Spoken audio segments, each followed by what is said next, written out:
ప్రభుత్వం అయినా అధికారంలోకి వచ్చిన తర్వాత ప్రజలకు ఉపయోగపడే విధంగా, పేదలకు ఉపయోగపడే విధంగా కార్యక్రమానికి శ్రీకారం చుట్టాలి. అది ఏ ప్రభుత్వం అయినప్పటికీ.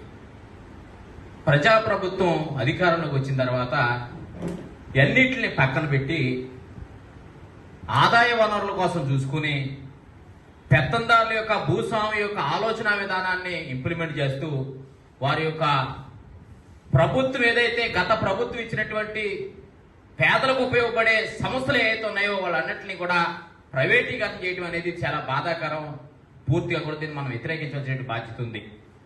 వాస్తవంగా మనం చూసాం, ఆంధ్రప్రదేశ్ రాష్ట్రంలో గత ప్రభుత్వంలో 17 మెడికల్ కాలేజీ ఆంధ్రప్రదేశ్ రాష్ట్రంలో ఇవాళ పేద బడుగు బలహీన వర్గాలకి చదువుకోవాలంటే గొప్ప చారిత్రాత్మకమైనటువంటి కార్యక్రమానికి శ్రీకారం చుట్టింది గత ప్రభుత్వం.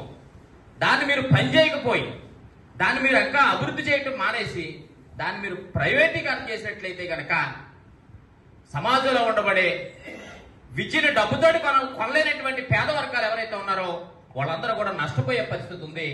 వారందరూ కూడా ఇవాళ మనం చూస్తా ఉన్నాం, చిన్న చిన్న కాలేజీలో చదివించడానికి 6వ తరగతి చదివించాలంటే 70,000, 80,000, ₹1,00,000 అమ్మే పరిస్థితి మనం చూస్తా ఉన్నాం.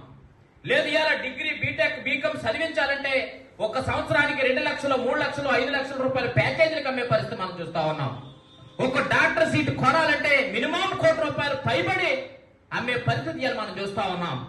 ఇవాళ పేదవాడు చదువుకోవాలి, పేదవాడు